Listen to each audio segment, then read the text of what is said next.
गुरुचरित्र पारायण करताना काय खावावे, काय खाऊ नये, कोणते नियम पाळावे ते आज ह्या व्हिडिओमध्ये आपण जाणून घेणार आहोत. व्हिडिओ स्किप करू नका, पूर्ण पहा.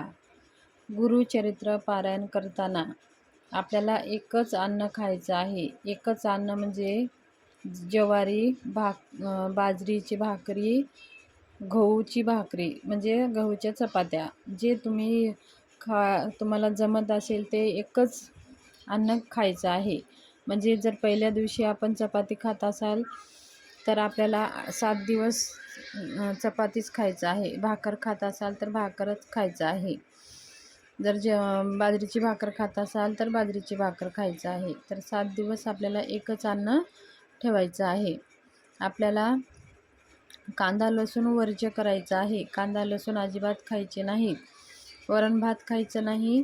डाळी कोणत्याच खायचे नाहीत. आणि भाज्यामध्ये आपण बटाटो, टमाटर, वांगी, भेंडी, मटकी, त्याचबरोबर फ्लावर, पत्तागोबी ह्या सगळ्या भाजी आपण खाऊ शकता. हिरवी मिरची खाऊ शकता. फक्त मसाले पदार्थ खायचं नाही. त्याचबरोबर आपण दही, ताक, दूध हे सगळे वस्तू घेऊ शकता. फळामध्ये सगळे फळं घेऊ शकता. फक्त आपल्याला आंबट, कडू ह्या असले फळं आपल्याला घ्यायचे नाहीत. त्याचबरोबर आपल्याला झोपताना गादीवर झोपायचं नाही. गादीवर झोपणे म्हणजे ते एक आळसपणा असतं. आपण गुरुचरित्र हा 5वा वेद आहे. हा वाचन करताना आपल्याला जमिनीवरच चटई अंथरून झोपायचं आहे. आणि गुरुचरित्र वाचन सुरू झाल्यानंतर ते खंड पडू द्यायचं नाही. आपल्याकडनं काही कारणाने खंड पडलं तर ते दुसऱ्याकडनं वाचून घ्यायचं असतं. एकदा गुरुचरित्र वाचन केलं तर मध्येच बोलायचं नाही, उठायचं नाही. जेवढं वाचन आहे त्या दिवसाचं तेवढं वाचन करूनच उठायचं आहे. मध्येच वाचन करताना खाऊ नये, पिऊ नये आणि कुणाला बोलू नये. हे नियम आपल्याला पाळायचे आहेत. त्याचबरोबर गुरुचरित्र वाचन करत असाल तर आपल्याला पर अन्न वर्ज्य करायचं आहे. पर अन्न म्हणजे दुसऱ्यांच्या घरचं अन्न.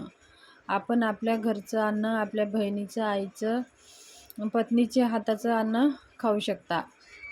आणि जे स्वामी सेवेकरी आहे त्यांच्या घरचं पण खाऊ शकता. पण पर अन्न म्हणजे दुसऱ्यांचं घरचं अन्न, जिथं नियम पाळले जात नाहीत, जिथं नॉनव्हेज वगैरे अशा गोष्टी बनवले जातात, तिथलं अन्न आपल्याला खायचं नाही.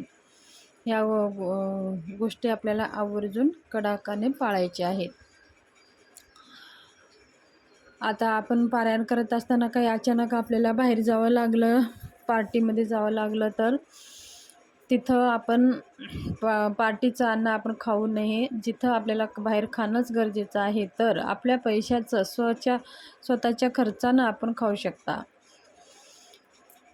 तर ह्या सगळे नियम आपल्याला पाळायचे आहेत. समजा आता काही कारणाने तुम्हाला काही पाळणंच शक्य झालं नसेल तरीही एखाद्या वेळेस हे नियम जरी तुटले असेल तरी काही घाबरायसारखं काही नाही. तुम्ही नाही पाळलं तरीही चालेल. फक्त मनामध्ये भाव हवा आहे, श्रद्धा हवी आहे. त्याचबरोबर या 7 दिवसामध्ये नॉनव्हेज वर्ज्य आहे. ब्रह्मचर्याचं पालन करायचं आहे. ज्या स्त्री म्हणजे रजोधर्म म्हणजे पिरियडमध्ये आहेत त्यांचं जर कोणी पुरुष लोक पारायण करत असेल तर त्यांच्या हाताचं अन्न खाऊ नये. ज्या स्त्री ह्या पारायणमध्ये त्यांचं जर पिरियडमध्ये असतील तर त्यांच्या हातचं अन्न खाऊ नये. दुसऱ्या कोणाच्या तर हातानं खावं किंवा स्वतः बनवून खावं. हे सगळे नियम आपल्याला पाळायचे आहे. 7 दिवस ब्रह्मचर्याचं पालन करायचं आहे.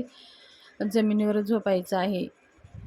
हे साधे सोपे नियम आहेत. असे एवढे काही कडक नियम नाहीत. आपल्याला पाळणं शक्य होणार नाही असं काहीच नाही.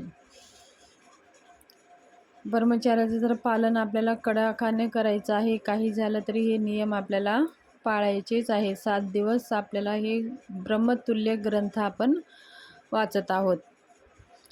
गुरुचरित्र वाचण्याने खूप काही असे अनेक फायदे आहेत.